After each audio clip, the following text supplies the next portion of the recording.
Hello everyone, welcome back to our channel Bioverse, the universe of biology। आज का हमारा topic है restriction enzymes. इसके पहले वाले लेक्चर में हमने समझा था कि आरडीएनए टेक्नोलॉजी क्या होती है, उसके कंपोनेंट्स क्या होते हैं और उसका इम्पोर्टेंस क्या है। ठीक है, अब एक एक करके पहले हम लोग जो है आरडीएनए टेक्नोलॉजी के इम्पॉर्टेंट कंपोनेंट्स या फिर उसमें इस्तेमाल होने वाले जो टूल्स हैं या एंजाइम्स हैं उनके बारे में एक एक करके पहले समझेंगे, और उसके बाद जब हमें वो चीज़ें अच्छे से समझ में आ जाएंगी फिर हम जो है प्रोसेस पर प्रोसीड करेंगे। ठीक है, तो सबसे पहले समझते हैं रेस्ट्रिक्शन एंजाइम्स क्या होती हैं। Restriction enzymes are molecular scissors that cut double standard DNA molecules at specific points. ठीक है, मतलब ये क्या है, ये मॉलिक्यूलर सीजर है। सीजर क्या करता है, कट करता है, लेकिन यहाँ पे कटिंग कहाँ पे हो रही है, मॉलिक्यूलर लेवल पे, मतलब कि डीएनए लेवल पे, इसलिए इसको क्या कहा गया है, मॉलिक्यूलर सीजर कहा गया है।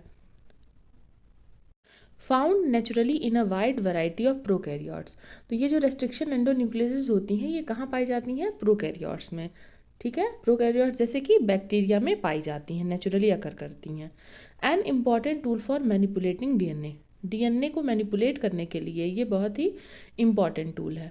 तो बेसिकली क्या है रेस्ट्रिक्शन एंजाइम्स, ये एक तरह के सीजर है जिसकी मदद से हम डीएनए पे कहीं एक स्पेसिफिक पॉइंट पर कट लगाते हैं। जैसे मान लीजिए आपका डीएनए है, अब आपको यहाँ पर कट लगाना है तो आप रेस्ट्रिक्शन एंडोन्यूक्लियस की मदद से इसको कट लगा सकते हैं। ठीक है, history of restriction enzymes. First restriction enzyme was isolated in 1970 by Hind second. ठीक है, हिंद सेकेंड नाम की जो है ये रेस्ट्रिक्शन एंजाइम जो है पहली बार जो है आइसोलेट की गई थी 1970 में। जो टर्म था रेस्ट्रिक्शन एंजाइम, ये कहाँ से ओरिजिनेट हुआ था, फेज लेम्डा के स्टडी से। फेज लेम्डा क्या होता है, जो बैक्टीरियोफेजेस होते हैं ये वो वायरसेस होते हैं जो कि बैक्टीरिया को इन्फेक्ट करते हैं। ठीक है, तो उसकी स्टडीज से हमें क्या वर्ड पता चला था, रेस्ट्रिक्शन एंजाइम वर्ड पहली बार यूज़ में आया था। 1960 में वर्नर आर्बर और मैथ्यू मेसेल्सन ने स्टडी किया था टाइप 1 रेस्ट्रिक्शन एंजाइम को। ठीक है, लेकिन उन्होंने कुछ आइसोलेट नहीं किया था।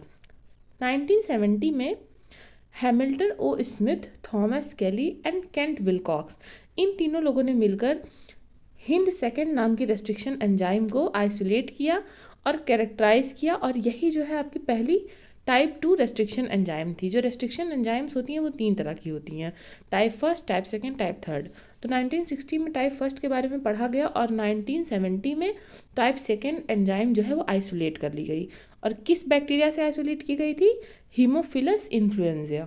ठीक है, for their work in the discovery and characterization of restriction enzymes, the 1978 Nobel Prize for Physiology or Medicine was awarded to Werner Arber, Daniel Nathans and Hamilton O. Smith। तो ये जो है आइसोलेशन के लिए इन्हें नोबेल प्राइज़ भी दिया गया था।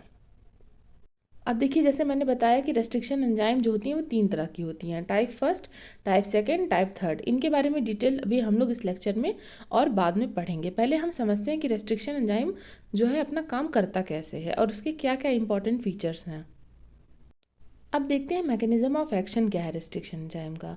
Restriction endonuclease scan the length of the DNA, binds to the DNA molecule when it recognizes a specific sequence and makes one cut in each of the sugar phosphate backbones of the double helix। ठीक है, तो इसमें होता क्या है basically, देखिए जो आपका रेस्ट्रिक्शन एंजाइम होता है, ठीक है, ये आपके डीएनए को पूरा स्कैन करेगा। ठीक है, पूरा स्कैन करेगा, और जहाँ पे इसको अपना जो है रिकॉग्नाइजिंग सीक्वेंस मिल गया वहाँ पे ये इसको कट लगा देगा। जैसे कि ध्यान से समझिए, जैसे मान लीजिए आपने कोई डीएनए सीक्वेंस बनाया, ठीक है, और कोई रेस्ट्रिक्शन एंडोन्यूक्लियस है।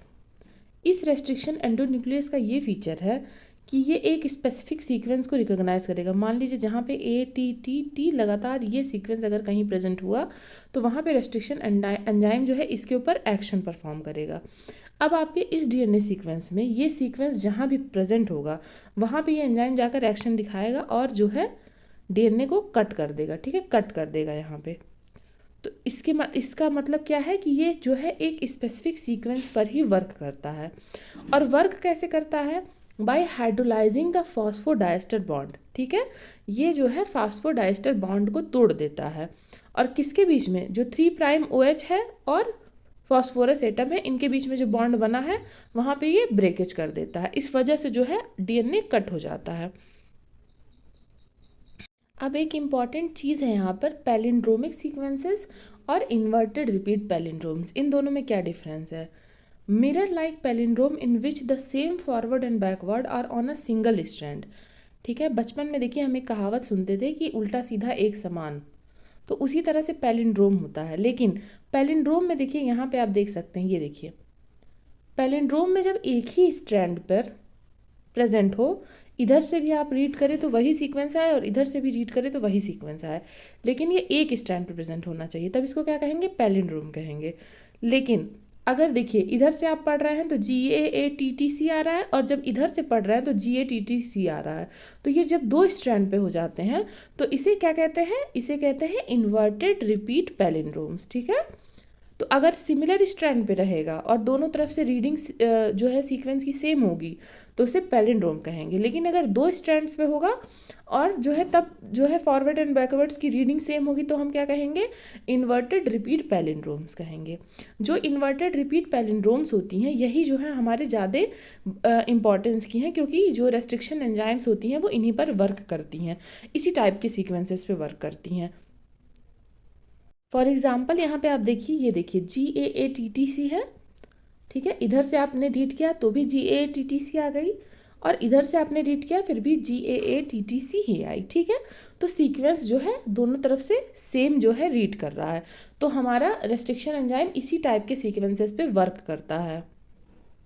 अब देखिए, जब रेस्ट्रिक्शन एंजाइम किसी DNA को कट करेगी, जैसे सपोज करिए ये आपका DNA है और ये आपका DNA है। ठीक है, ये आपका DNA है। अब आपने कोई रेस्ट्रिक्शन एंजाइम को यहाँ पे अप्लाई किया।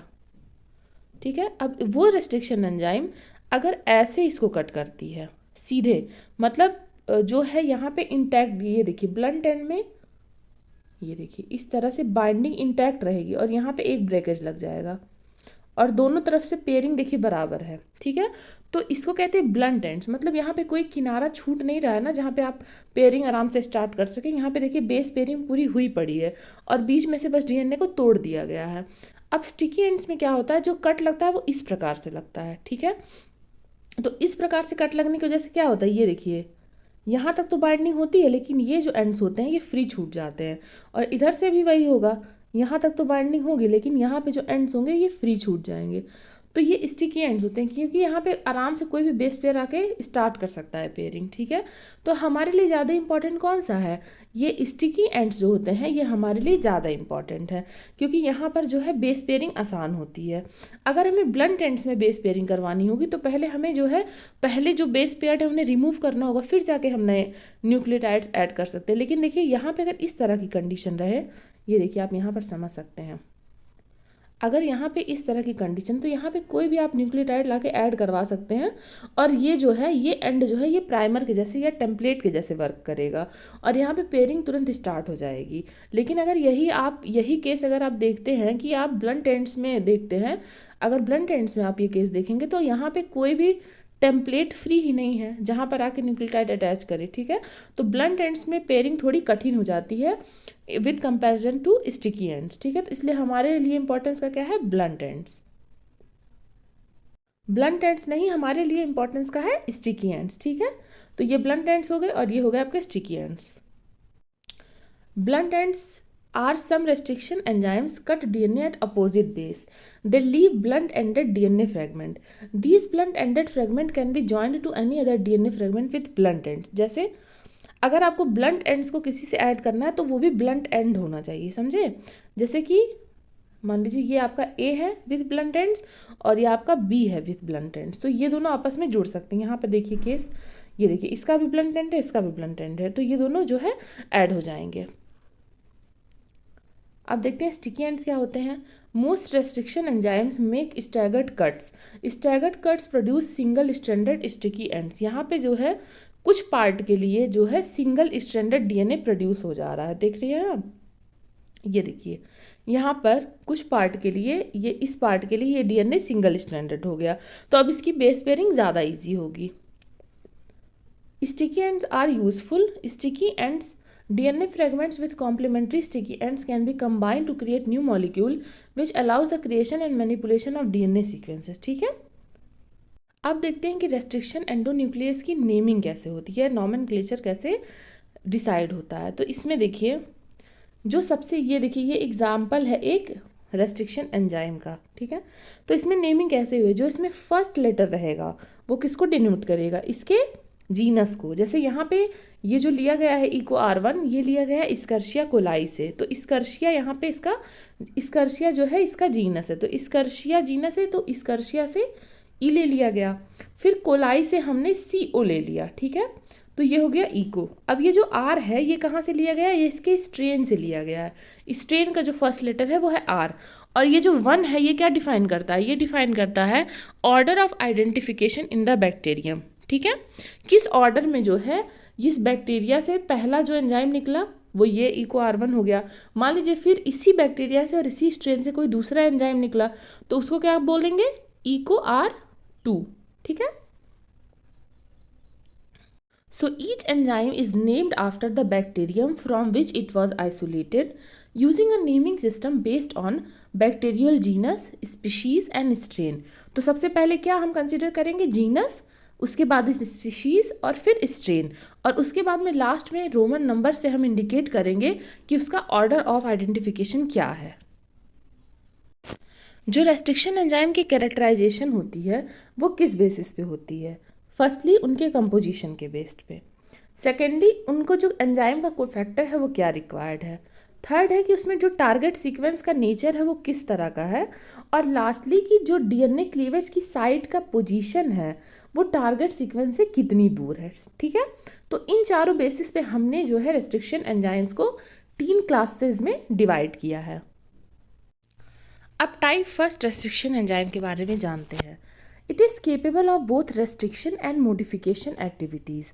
मोडिफिकेशन एक्टिविटीज़ मतलब क्या होता है, जब हम DNA पर कुछ भी ऐड करते हैं, जैसे मेथाइल ऐड कर देते हैं, मेथाइलेशन करवाते हैं या फिर एसिटाइलेशन करवाते हैं, तो ये सब DNA मोडिफिकेशन के पार्ट्स हैं। तो ये जो है रेस्ट्रिक्शन एंजाइम, ये आपका रेस्ट्रिक्शन भी करवा सकता है टाइप फर्स्ट वाला, और मेथाइलेशन भी करवा सकता है, ठीक है। The cofactors S adenosyl methionine, ATP and Mg+ are required for their full activity. तो टाइप फर्स्ट के लिए क्या क्या ज़रूरी है, सबसे पहले एस एडेनोसिल मेथियोनिन ज़रूरी है, इसे शॉर्ट फॉर्म में एडोमेट कहते हैं। ATP रिक्वायर करता है और Mg+ को भी रिक्वायर करता है। इसके सब यूनिट्स देख लेते हैं। इसमें 2 रेस्ट्रिक्शन सब यूनिट्स होते हैं, 2 मेथाइलेशन सब यूनिट्स होते हैं और एक स्पेसिफिसिटी सब यूनिट होता है, ठीक है। और ये जो है ये DNA को कहाँ कट करता है, random length from recognition site. जैसे मान लीजिए ये आपका DNA सीक्वेंस है, ठीक है, और इसका जो रेस्ट्रिक्शन साइट है, मतलब जो चीज़ें रिकॉग्नाइज करेगा जो आपका रेस्ट्रिक्शन एंजाइम है, वो ये मैंने ग्रीन कलर से आपको डिनोट कर दिया है, यहाँ पे है, ठीक है। तो जो ये रेस्ट्रिक्शन एंजाइम रिकॉग्नाइज करने के बाद जो कट लगाएगा ये कहाँ रहेगा, ये इससे इस रेस्ट्रिक्शन साइट से किसी भी रैंडम लेंथ पे हो सकता है, यहाँ कट कर सकता है, यहाँ कट कर सकता है या यहाँ कट कर सकता है, ठीक है। तो ये टाइप फर्स्ट के कैरेक्टरिस्टिक हो गए। अब टाइप सेकंड देखते हैं। These are most commonly available and used restriction enzyme. They are composed of only one subunit. इसमें सिर्फ एक सब यूनिट है। ये रिकॉग्निशन साइट जो होते हैं इसके अनडिवाइडेड होते हैं, पैलिंड्रोमिक होते हैं और 4 to 8 न्यूक्लियोटाइड होते हैं लेंथ में। ये क्या करते हैं, ये उसी साइट पे जाकर DNA को क्लीव करते हैं, ठीक है। जहाँ पे रेस्ट्रिक्शन साइट रहेगी उसी को रिकॉग्नाइज करेंगे और वहीं पर काटेंगे। They do not use ATP, यहाँ पे ATP का इस्तेमाल नहीं होगा, लेकिन Mg2+ का इस्तेमाल यहाँ पर भी होगा। एक इम्पॉर्टेंट बात यहाँ पर यह है कि जो टाइप सेकंड रेस्ट्रिक्शन एंजाइम्स होते हैं, यही एंजाइम्स एक्चुअली में इस्तेमाल किए जाते हैं, चाहे वो रेस्ट्रिक्शन मैपिंग के लिए हो या जीन क्लोनिंग के लिए हो, ठीक है। तो जनरली जब भी हम रेस्ट्रिक्शन एंडोन्यूक्लियस की बात करते हैं तो हमारा मतलब क्या होता है, टाइप सेकंड रेस्ट्रिक्शन एंडोन्यूक्लियस। अब टाइप थर्ड रेस्ट्रिक्शन एंडोन्यूक्लियस के बारे में जानते हैं। Recognise two separate non palindromic sequences that are inversely oriented, ठीक है। ये 2 सीक्वेंसेस को रिकॉग्नाइज करता है, 2 सीक्वेंसेस को रिकॉग्नाइज करता है, और ये इंपॉर्टेंट बात है कि नॉन पैलिंड्रोमिक सीक्वेंसेस को। They cut DNA about 20-30 base pair after the recognition site. तो इसका क्या इंपॉर्टेंट बात है, जैसे मान लीजिए ये आपका रिकॉग्निशन साइट है जिसे मैंने ग्रीन से यहाँ पे डिनोट कर दिया है, ग्रीन से डिनोट किया है। और ये जो है आपका ये पूरा डीएनए सीक्वेंस है। तो जो आपका टाइप 3 रेस्ट्रिक्शन एंडोन्यूक्लियस होगा ये पहले इस सीक्वेंस को रिकॉग्नाइज करेगा और इसके 20 या 30 बेस पेयर के बाद यहाँ कहीं कट लगाएगा, ठीक है। And require AdoMet and ATP factors for their roles in DNA methylation and restriction. तो ये क्या क्या, ये एडोमेट और एटीपी ये भी रिक्वायर कर रहा है, लेकिन ये देखिए Mg2+ नहीं रिक्वायर कर रहा है। तो जो टाइप 2 वाला है वो एटीपी नहीं रिक्वायर करता था बस, और बाकी ये दोनों एटीपी रिक्वायर करते हैं। ये हो गया टाइप्स ऑफ रेस्ट्रिक्शन एंजाइम। अब देखते हैं एप्लीकेशन क्या है रेस्ट्रिक्शन एंजाइम्स का। They are used in gene cloning and protein expression experiment, ठीक है। ये जीन क्लोनिंग जो कि हमारा आरडीएनए टेक्नोलॉजी उसमें इस्तेमाल होते हैं। Restriction enzymes are used in biotechnology to cut DNA into smaller strands in order to study fragment length differences among individual. Restriction fragment length polymorphism, ये जो है एक तरह का टेक्निक है RFLP, इससे हम डिटेक्शन करते हैं, ये भी हम आगे पढ़ेंगे। Each of these methods depends on the use of agarose gel electrophoresis for separation of the DNA fragment। तो जहाँ पर भी डीएनए फ्रेगमेंट करने की ज़रूरत आएगी वहाँ पे हम किसका इस्तेमाल करेंगे, रेस्ट्रिक्शन एंजाइम का, ठीक है। तो रेस्ट्रिक्शन एंडोन्यूक्लियस जो है बहुत इंपॉर्टेंट होते हैं। ये रेस्ट्रिक्शन एंडोन्यूक्लियस एक्चुअली में होते क्या हैं, ये डेवलप कैसे हुए थे, जैसे बैक्टीरिया जो होता है ये आपका बैक्टीरियल सेल है, ठीक है। तो बैक्टीरियल सेल पे एक तरह का वायरस अटैक करता है जिसको कहते हैं बैक्टीरियोफाज। इस वायरस के बारे में हम सब ने सुना है। तो इस बैक्टीरियोफाज को मारने के लिए या फिर डिफेंस सिस्टम के रूप में बैक्टीरिया के अंदर जो है रेस्ट्रिक्शन एंडोन्यूक्लियस जो है डेवलप हुए। तो ये जो फॉरेन डीएनए होता है इस डीएनए को ये पहचान कर बैक्टीरिया का जो है सिस्टम रेस्ट्रिक्शन एंडोन्यूक्लियस की मदद से इसके डीएनए को ब्रेक कर देता है, ठीक है। तो ये एज अ मतलब होस्ट का डिफेंस मैकेनिज्म है ये रेस्ट्रिक्शन एंडोन्यूक्लियस, और पहली बार वहीं पर पता चला था कि हाँ ऐसी भी कोई एंजाइम जो है एग्जिस्ट करती है। तो ये हो गया रेस्ट्रिक्शन एंडोन्यूक्लियस का एक ओवरव्यू, और ये बहुत ही इंपॉर्टेंट कंपोनेंट है हमारे आरडीएनए टेक्नोलॉजी का। अब नेक्स्ट लेक्चर में हम समझेंगे क्लोनिंग वेक्टर्स क्या होते हैं और उनके कुछ टाइप्स। अगर आपको वीडियो अच्छी लगी तो आप प्लीज़ जो है वीडियो को शेयर करिए और अपना सपोर्ट दिखाइए। अगर आपको कोई भी क्वेरी होती है तो आप प्लीज़ जो है कमेंट सेक्शन में उसको मेंशन करिए। हम लोग ट्राई करेंगे बेस्ट अपना कि आपकी जो क्वेरी है उसको सॉल्व कर सके। नोट्स के लिए आप टेलीग्राम चैनल को ज्वाइन कर लीजिए और चैनल पर बने रहिए बहुत सारे ही BSc और MSc के गाइडेंस के लिए। Thank you so much.